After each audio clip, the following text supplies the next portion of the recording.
everybody's having a wonderful morning so far. I've got my coffee going, and when I have to get out of the house, and I'm not really much of a breakfast person. I can have breakfast, but when I first wake up, I want my coffee, and I really don't want much.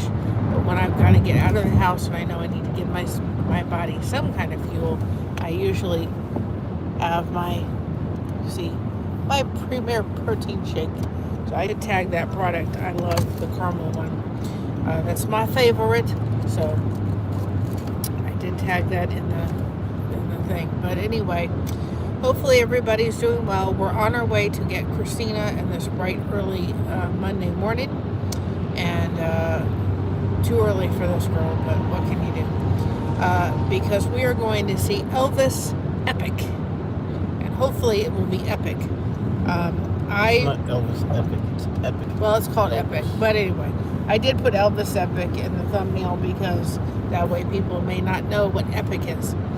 Well, there's other movies called Epic. So. Well, that's why I put Elvis Epic. Anyway, I'm trying not to be biased, and the reason I'm telling you I'm biased is because the first Elvis movie that this gentleman did, and I cannot say his name. I have not had enough coffee yet to do it. Maybe something or other. Was not accurate. Elvis was never on a Ferris wheel with Tom Parker.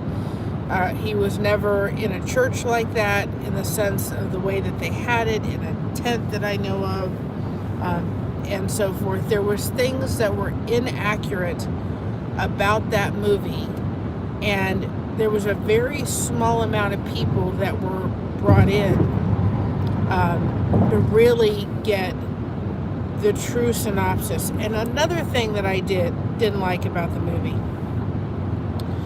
was throughout the movie it showed Elvis as angry and really unhappy. And Elvis, yes, he had a temper. He admitted to it. And yes, he got angry. And yes, he had some difficulties, but he had some fun along the way. And one of the other things that I think it missed was that showing his humanity. You know, that's one thing. No matter how many grandkids I have, they will know about Elvis because I think that there's a lot to be learned from his story. This little poor boy from Tupelo who literally came from nowhere to something, and every turn he made sure that he wanted to bless someone else. You know, he bought people cars, he bought people homes, people he didn't even know. He did things for others because he loved giving more than receiving. So there's a lot to learn about his humanity, and I think in the other movie that was done, which needed to be titled not Elvis, it needed to be titled Colonel Parker because that's all it was about, was his humanity. It missed that. It missed the humanity part, and it showed Elvis angry instead of showing a lot of fun that he had along the way in his life. So I'm trying not to be biased. If they were going to do another movie with him trying to depict his life, I probably wouldn't go. But my husband, Mr. Buster Crochet, is treating me as an early Mother's Day gift. Christina's coming with, because I'm seeing this, even though I wasn't thrilled with the producer that did that one. This is a lot of raw footage, from what I can understand, that has never been seen. And one thing that everybody has been saying about this one is Elvis is narrating this whole story. He is talking, he is telling, he is narrating it, and I'm all in for that. So my favorite era of Elvis is not, believe it or not, some people, it's not the 50s, really not the 60s, because he wasn't really there. He did a lot of movies in the 60s that he wasn't thrilled about, and he was a wonderful actor. If you watch things like Change of Habits. You got to see some of his, ability. And there was other movies, a few, that really showed what he could have done if he was really put out there with it. But my favorite is the 70s. I think his voice became so much richer. He really just came to his own. And he was amazing, and I love it. I love the jumpsuit era. My favorite jumpsuit, of course, is the American Eagle one. I love the Hawaii special. You really saw the range of the voice that he had. Not that the 50s with Blue Suede Shoes and Jailhouse Rock and all those things are wonderful. I just personally like the growth that happened in the 70s. So that's what this is about. This is about the 70s, where you have the raw footage from from Elvis, and I'm excited to see what it's going to look like and what he did with it. To see it. So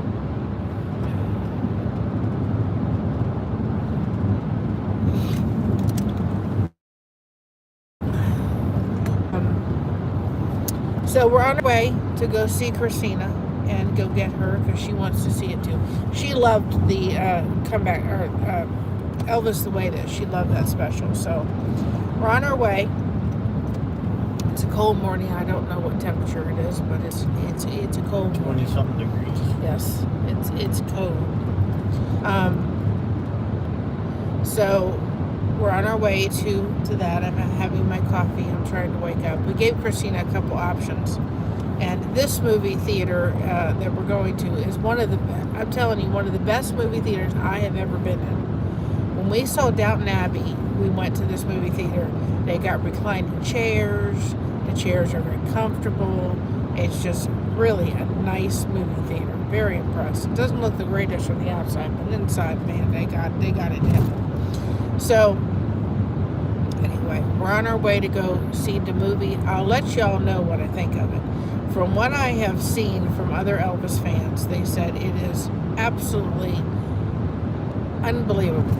It is. You've got to go see it. I wish I could have seen it in the IMAX theater. I don't think it was in 3D, but apparently it was tremendous. IMAX is a giant curved screen. So, anyway, but this is live. Well, not live, but this is him performing and him narrating his story.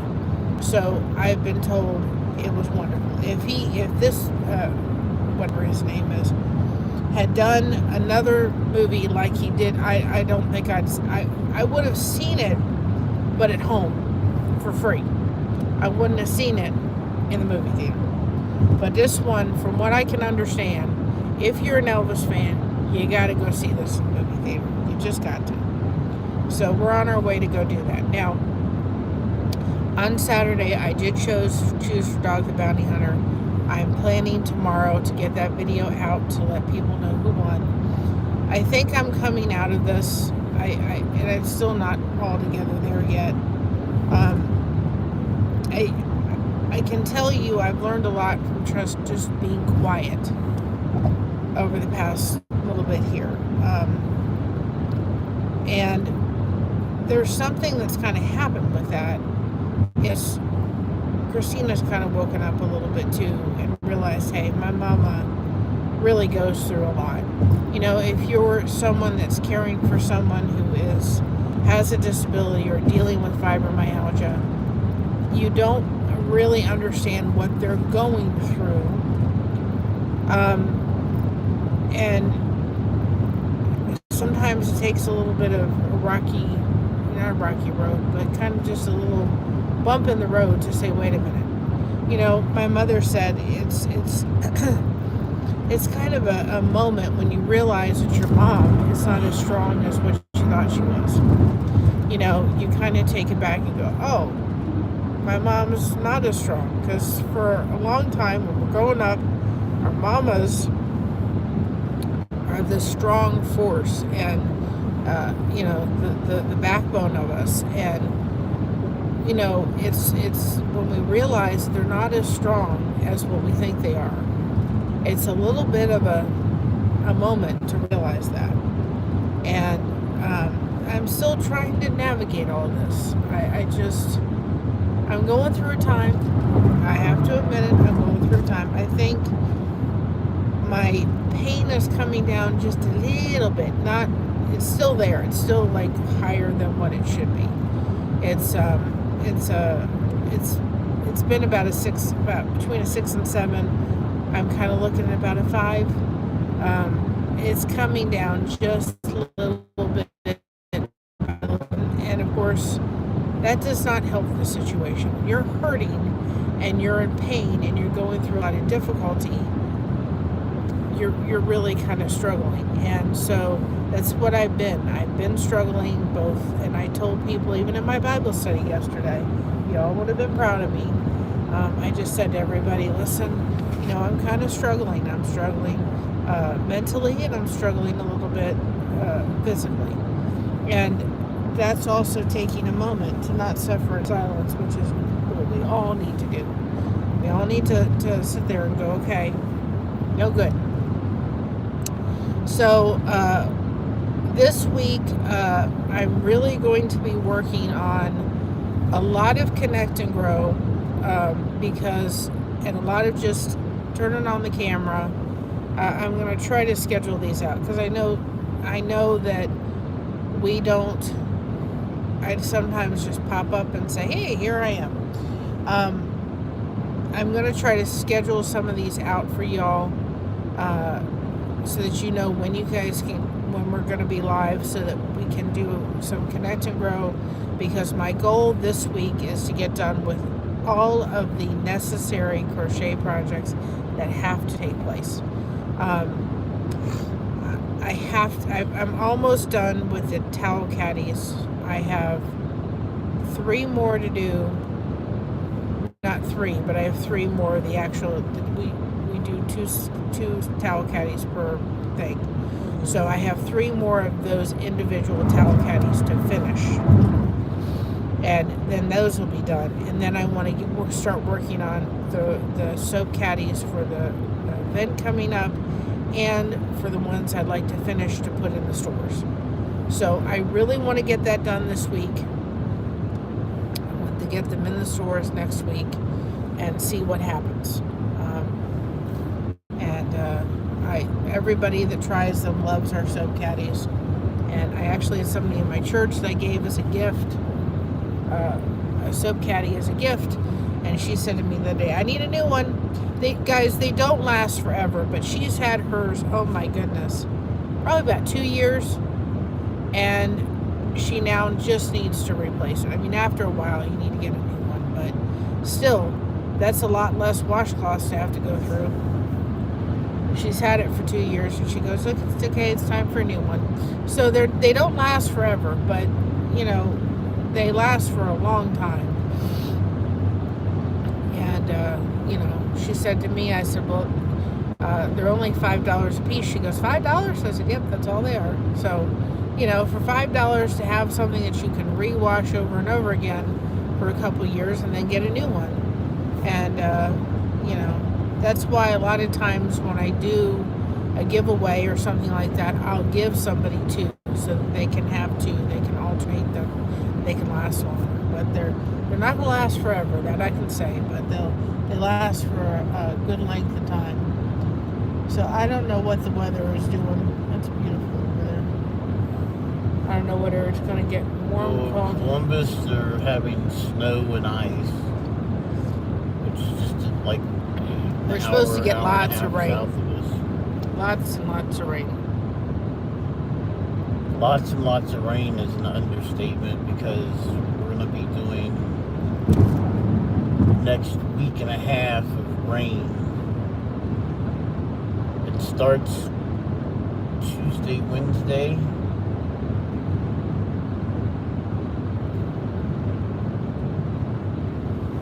And another thing, my husband's uncle has invited us to Schmitz. Schmitz. Well, Mitts. I'm going to say it wrong. Not Smiths.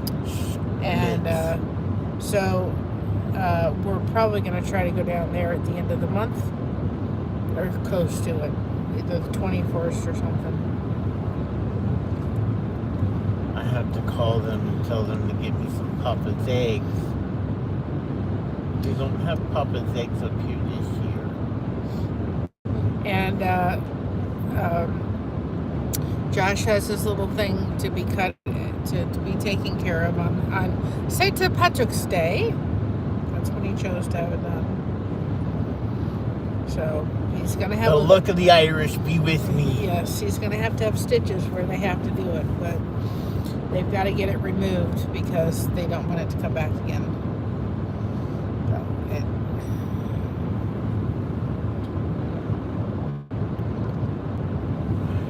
But it's healing beautifully. It's almost non-existent, but It's there. But the doctor said if we cut into it right now, he said it's too inflamed. He said it will not heal right. So he said we got to cut down the inflammation. So he said about 3 weeks. He said they'll take a little bit and they'll do it, but that way he won't have to worry about it coming back. So, I was thinking, since we're on the Elvis kick here for a minute, I was just thinking of a little bit of my life and how really influential Elvis was for me. And I have to say, for me, there was a lot of times, I think because I went to school and I got bullied a lot in school, that I came home and I put on Elvis's music. And I just went into this kind of, I just went into a little bit of another world for a while. And Elvis became, for me when I was a teenage years, became this place where I was able to kind of have a space and kind of a reprieve. I also, through that, I got involved with a group of people that, of course, I was the youngest member of it, but I belonged to an Elvis fan club. And there was all these older people there. And I have always been this old soul. I do much better with adults, probably because I was an only kid. And so I found some wonderful people. And I also found a wonderful lady by the name of Gail. She's no longer with us. I know she's watching from above. And she had a child that was on the schizophrenic. And she also had a son who was older that didn't want children. So she wanted to be a grandmother. She couldn't be a grandmother. And so I kind of was this kid that came along and was in my teens. And I found a place where I kind of fit in. And I found like an adopted grandmother. And mind you, I'd had my grandmother on my one side of the family, dad's side, that was had some mental issues. My other grandmother was very critical. And Gail was someone I could call and talk to. And I think, guys, we forget that that we need those kind of people. I could call and talk to her. We spent hours on the phone. I could go see her. And when we went to Memphis several times with her. She was an amazing woman. And then when I had Christina, she was called Godma Gail, because she became Christina's godmother. And she was, just a wonderful lady. She was just, I wish she'd had an opportunity to meet her. She was just neat. She really was. She was a lot of fun. And her and her husband. And so I went to Memphis with her several times. I went to Disney World several times, or once with her. Went up to Orlando. So I did things with her that were kind of like what I think she would have loved to do with her grandchildren if she had had grandchildren. So I became this grandchild for her, and it was such a blessing, and I remember when she passed away, and I just cried at her funeral. I think I cried more for her than I did my own grandmother. And I think we have to remember, at least on my dad's side, I think we have to remember that we need these kind of individuals. If you have someone in your life who maybe is older and they maybe don't have a grandchild that's near them, or they don't have a grandchild, they maybe don't have grandchildren, but they wanted one for what reason or another, make them an adopted one. Have them as part of your life. They don't need to be blood related to have a tremendously special relationship. Chosen family is better a lot of times. A special relationship. And truly, I can never say enough about her. She had her moments. We had our moments. We weren't perfect with each other, but nobody is.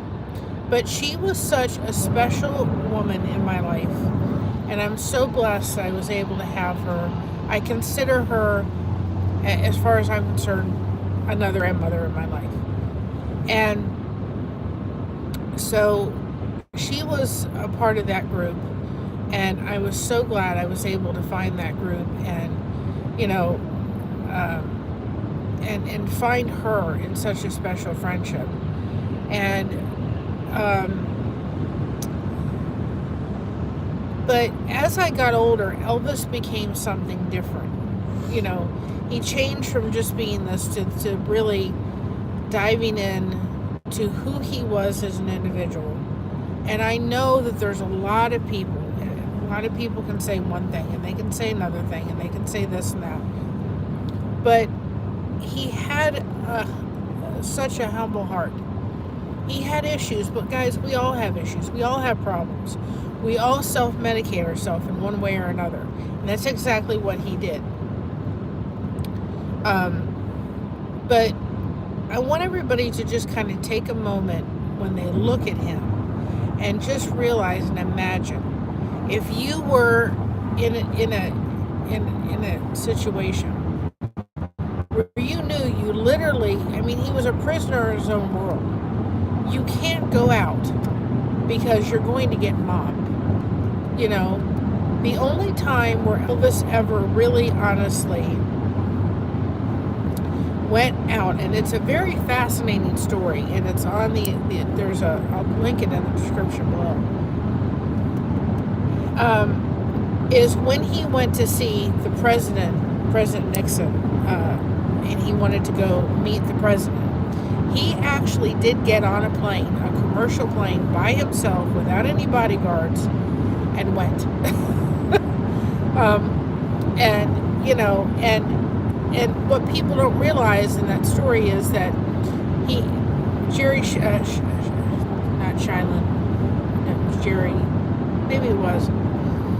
his friend Jerry went with him, and he was on a plane in some part of this whole story. It's a very fascinating story how he literally got on the plane by himself and so forth and everything like that. But there was one time during all these flights back and forth from LA to Washington to Memphis and all this kind of stuff where Elvis got talking to a gentleman who had served our country, and he looked at Jerry, and Jerry knew the minute he said he saw that look. And they had about $500 in cash. This is all they had on hand. It was, and so forth. And Jerry just knew it. He knew the look Elvis was going to give him. And what did he do with what Jerry or Elvis had in his wallet? He said, "Jerry, give me the money." And Jerry did. And he went back and he gave it to someone who had served our country. I can't remember whether it was a Vietnam vet or whatever. I don't necessarily remember. But he said, I'm going to give this. I want to give it to them. He's going home to his family, something.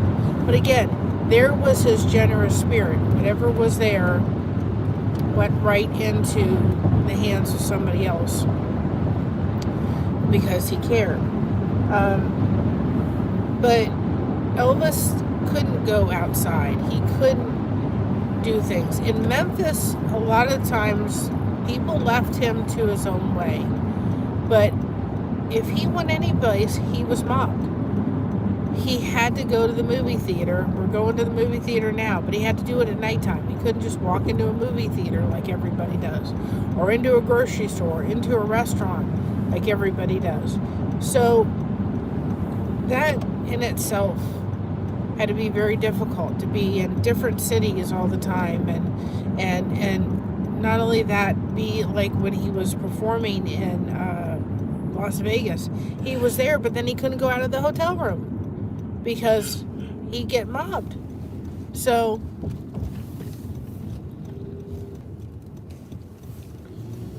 you know, it had to be, it's such a pretty skyline.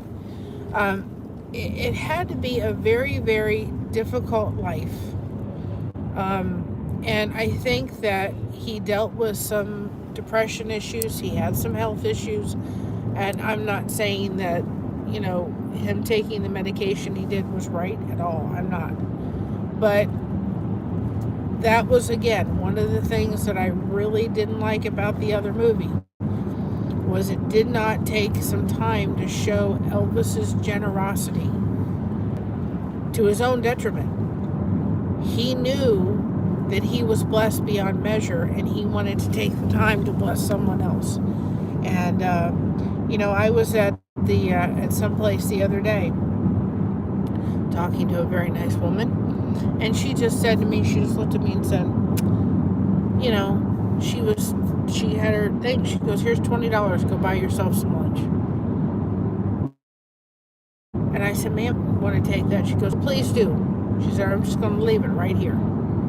She said, you take it, go have lunch. I said, ma'am, are you sure? She said, absolutely. And that really, during a time a couple days ago when I was kind of like in my own little, I don't know what I was, still not totally there, guys. It lifted me a little bit out of a hole.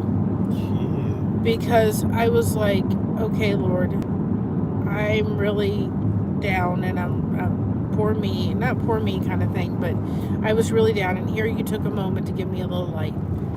Someone blessed me today that didn't have to.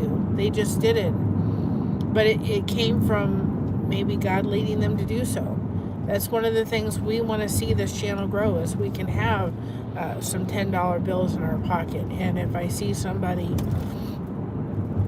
is at the grocery store putting something back, or just blessing them unexpectedly with it, or a mother with kids or something like that, I can say, here's $10 or $20. Kind of doing a little bit like Elvis did. There's a story out there. I'll take another sip of my coffee so I can think straight. There's a story, and Billy Stanley, who was Elvis's stepbrother, told this story, and Elvis said to him, Billy, let's go for a drive. So they went for a drive, and so they went for a drive, and there was a gentleman on the side of the road, and Elvis said, you know, Billy, give me the wallet. Now, he said, you have to understand, I couldn't close Elvis's billfold. There was about $5,000 in that wallet. And he stopped to talk to a man on the side of the road, and he said, sir, he said, how you doing? He said, oh, I'm doing just fine, Mr. Presley. He said, my friends call me Elvis. And he said, okay. He said, how are you doing? He said, well, I'm doing okay. He said, I'm a little down on my luck, but he said, I'll get there. And he said, okay. So he talked to him for a few minutes, and he went to shake his hand. And in his hand was that $5,000 that he handed over to this gentleman. And the gentleman said, Mr. Presley, and he goes, again, Elvis. He said, Elvis, he said, I can't take this. He said, I've watched all your movies. I think this was before he gave him the $5,000. He said, I've watched all your movies. I've listened to all your songs, or what have you. And Elvis just said to him, he said, Sir, he said, you got to get paid for watching them movies. He didn't like a lot of his movies. He did. He said, I got to give you something for having to sit through those movies. And at the very, where's my cut? At the very end of it, the gentleman said, Elvis, he said, may God bless you. And Elvis's response is, he already has. So we want to do and be able to do with this channel something similar to that. And kind of carry on somebody just blessing. And I just thought of that lady that did that a couple days ago with me, and I thought, kind of what Elvis did. If he saw somebody that needed a new car or needed a house or whatever, he did it. Just go ahead and take care of it. He said, I've got ample enough. I've been blessed beyond measure. Hi, the Bud Files. How you doing?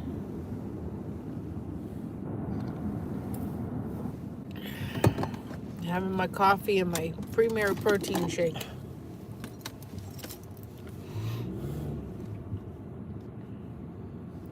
So again, I will do the video. It probably won't happen today, but it's pretty cool. I don't think I've seen a digital board like that. How many times a week do we come through here? Guys, I don't pay attention. But I will announce the Dog the Bounty Hunter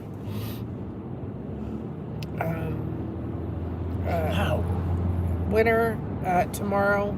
I'll do that video real quick.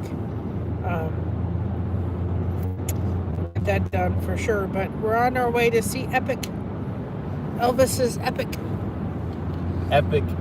Elvis story. Well, it's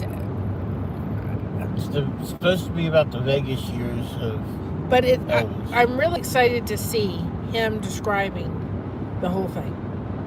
That's one thing I'm really excited to see. I'm excited to see him in his own words.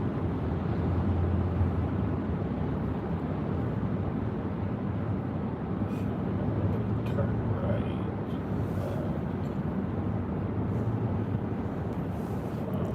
right. That's for sure. I'm excited to see it. It's my early Mother's Day gift. That's for sure. So I'll look at this week and see, because we're just going to do, I want to get these projects done that need to get done crochet wise. I say this with a little bit of a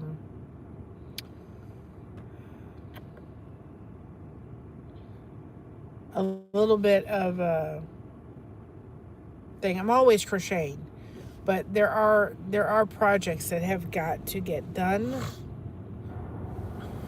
because they've got to. I want to get them done because I've got other stuff that has to get done, decorations and things that have to be cut out. So I don't want to have these things over my head. I did bring some crochet with me. There was people in where was it?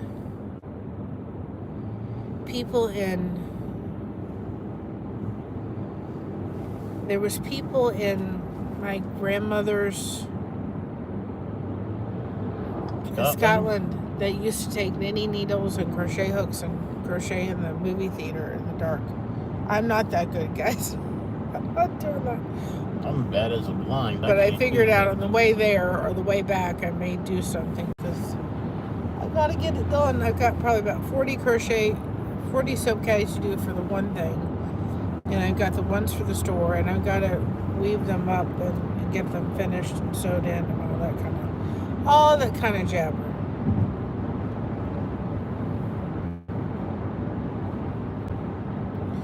Well, thank you, Ainfield, for doing that. I appreciate that.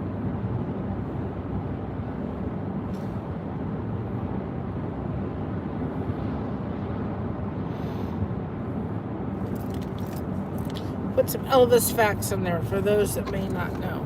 Elvis did have a twin brother. He was stillborn. He would have survived. There would have been two Elvises. And I actually do think that if he had survived, Elvis would have been here longer.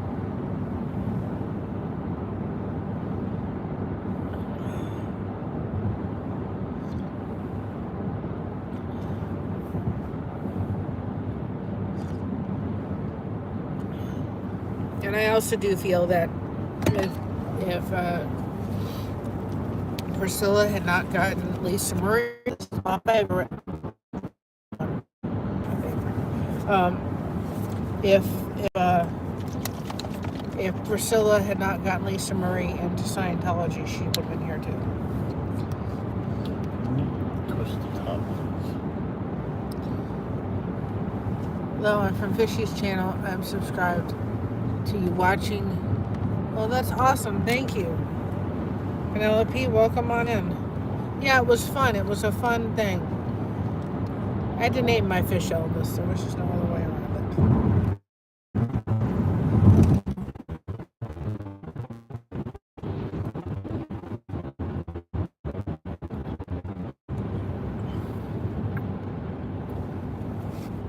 it. We're in Ohio. So this is some backcountry for of course.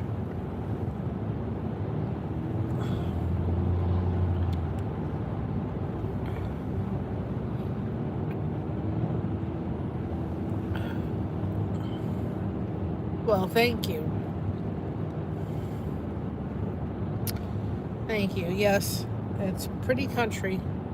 My husband and I often like going the back roads when it comes to driving. I like seeing the countryside. I'm not one to go on the highway very often. I deal with fibromyalgia, and the highway and me don't always mix together. Ever mix well together. So I like going. Ooh, somebody scared a skunk. No, Woo! it's dead. It was back there in the middle of the road. There was like good 3 night. of them. Well, that'll wake you up. Woo! Woo!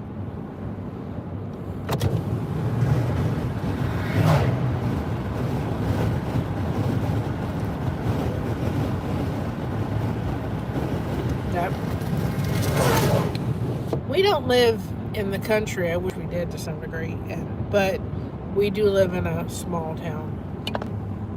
Well, it was a manufacturing giant at one time. If you all are familiar with Shawshank Redemption, we live in the same town as that.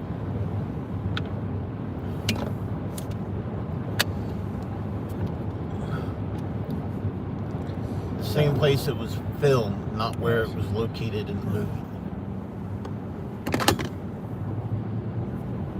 Because it was located in Maine. In the movie. Yeah. Where it was filmed.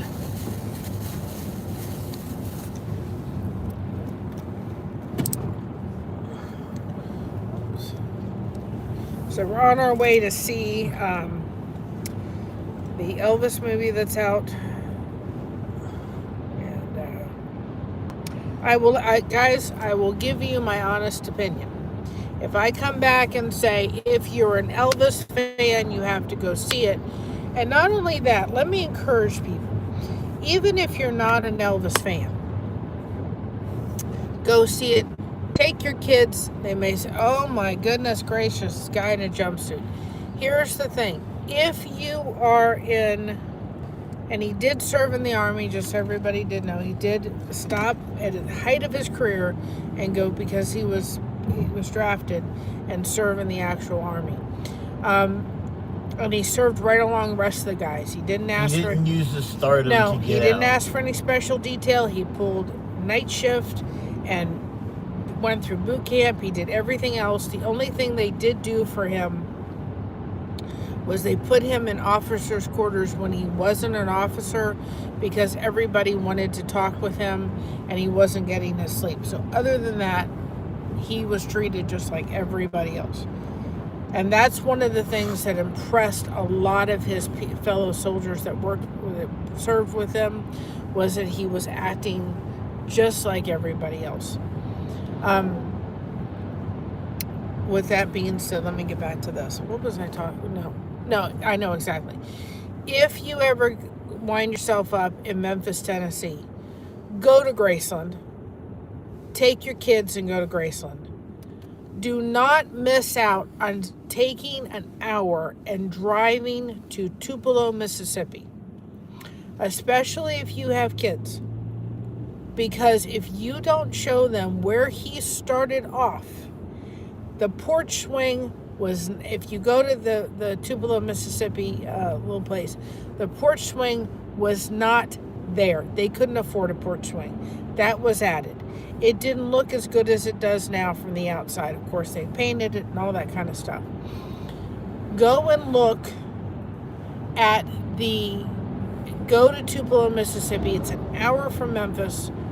You will get to see this small shack, 2-bedroom shack, kitchen, dining room, everything in one, the bedroom in the other side. And they were so poor that they even lost that at one point. So if you go see that and then you go to Memphis and see Graceland, it is very, very subdued compared to some of the mansions and everything today. It is extremely peaceful. You knew why Elvis loved it. The one regret he had was he bought the acreage, but he wishes he had bought more land around it. But at the same time, it is just homey and peaceful, and you understand why he loved it so much. By the time he got to Graceland, he had moved 20 or 20, I can't remember total, 20 or 21 times. I think it was 20 times. He bought that house when he was 21 years old. So he had moved probably, Once a year for his entire well, life. it may have been 2 or 3 times in 1 year. But if you figure it out, it was almost moving every solitary year. I can't even imagine that. And it may have been that, they moved, 2 or 3 times within 1 year. Excuse me. So you've got to go see that little house. And then when you go to Graceland, you realize, first of all, he bought that for his mother. When his mother died, that was part of, I think, his struggle. If his mother had survived, she would have never allowed half of the stuff to hit him like it did. He was so close to his mother. And he wanted to do nothing other than to please her and give her a better life than he had. Or that she had come from, and all the struggles and everything. And so she couldn't drive, but he bought her that pink Cadillac. So, by the time he got to Graceland, he had moved so much that he didn't want to move anymore. Graceland was home to him. So take a few moments, if you're ever in the opportunity to go to Graceland, take your kids and go, take yourself and go, because there's a lot of things of our music and so forth that, it was really, and I'm not a big fan of Tom Parker at all, but Tom Parker was one of the first people. We have movie tracks from movies because Colonel Parker was one of the ones that came up with the idea to do the movie tracks, right? The movie tracks from the movies and sell the records. We wouldn't have had that today. And just so people know, Elvis bought, he was 22, 1957, he bought Graceland property for $100,000. That was a steal back then, right? 1957, $100,000. We have that house. And I think he sold some of the land, which he said he wished he had kept some more of it. But he had like 14 acres, and I think it was 14 acres, maybe more than that came with it. But still, can't buy a house today for that, at that magnitude for sure.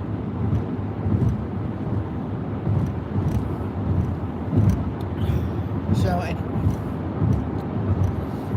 but take a moment and look. I tell people if they're not sure, take a moment and just, you can type it in, Elvis the Hawaii Special. Take a moment and look at that. You're going to see Elvis singing in a way that really shows his vocal ability. The gentleman who was the person who conducted his orchestra said he was literally the most, he said there was very few people in his life that the orchestra leader met that were literally like, perfect tone. He said he could tell if somebody had a note off. The fact that he was able to see that and be able to do that, he said he just had such an amazing talent, and that's God-given for sure. So anyway, but listen to the Elvis the Hawaii Special, because that was unbelievable back then, to have satellite. Oh my goodness. To have satellite, to be able to, do and go across the world like he did in so many countries and be in one place all the time. That was unbelievable back then.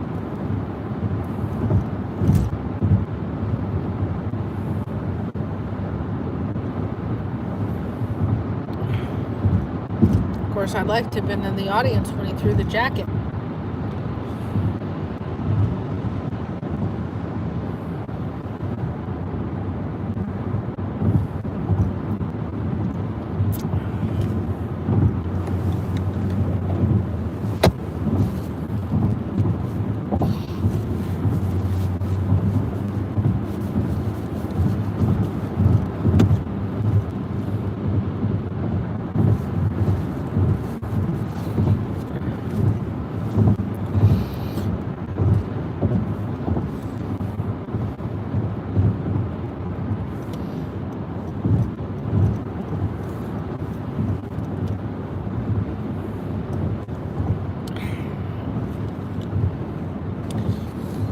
Ready for this. The movie starts at 11 o'clock. We have to drive, 20 minutes to get there? Correct? Something like that, yeah. Not talking, my head was bobbing. Don't bob it out the window.